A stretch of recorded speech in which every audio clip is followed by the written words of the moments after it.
আবারও চলে এলাম নতুন একটি ভিডিও নিয়ে। আজকের ভিডিওতে আমি কথা বলবো লিথিয়াম আয়রন ব্যাটারি প্যাক নিয়ে। আমরা প্রত্যেকে জানি ছোট্ট ছোট্ট এই সেলগুলি একসাথে সংযোগ করে একটি বৃহৎ ধরনের ব্যাটারি প্যাক বানানো যায়। তো আজকে আমরা সেই কাজটাই করব। তো চলুন কথা না বাড়িয়ে শুরু করা যাক আজকের ভিডিও।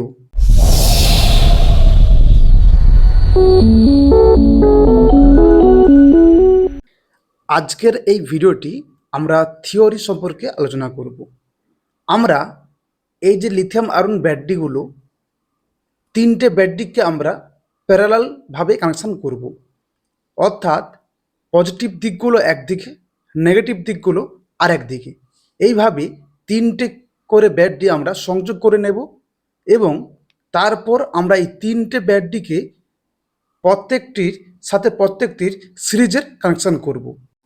আপনারা ভালো করে খেয়াল করলে দেখতে পাবেন যে তিনটে ব্যাটারিকে আমরা প্যারালালে কানেকশান করেছি এবং পাশাপাশি রেখে তিনটি ব্যাটারিকে সিরিজে কানেকশান করেছি। তারপর আমরা কানেকশান করেছি বিএমএস। তো এই বিএমএস কানেকশান এবং ব্যাটারি কানেকশানগুলো কিভাবে করতে হয় টোটাল থিওরি আমি আর একটি অন্য ভিডিওতে নিয়ে আসব।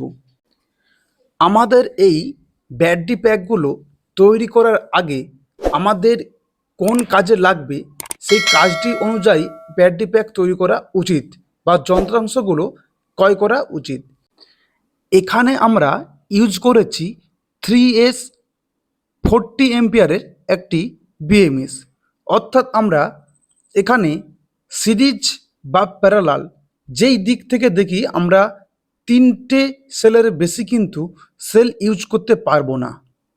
এখানে যদি আমরা 4S বা 6S বা 12S এই বিএমএসগুলো ব্যবহার করতাম তাহলে কিন্তু অনায়াসেই আমরা সিরিজ প্যারালাল কানেকশন করে আমরা ব্যাটারি প্যাকগুলোকে আরও বৃহৎ করতে পারতাম।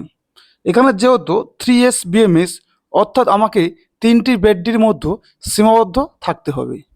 নেক্সট ভিডিওতে আমরা এই ব্যাটারি এবং বিএমএস কানেকশান করে একটি ব্যাটারি প্যাক তৈরি করে হুবহু এই ব্যাটারির মতো আমরা একটি ব্যাটারি প্যাক তৈরি করব। তো আজকের মতো এইটুকু, দেখা হবে অন্য কোনো ভিডিওতে অন্য কোনো টপিক নিয়ে। আর যদি ভিডিওটি ভালো লেগে থাকে অবশ্যই লাইক, কমেন্ট এবং সাবস্ক্রাইব করতে ভুলবেন না।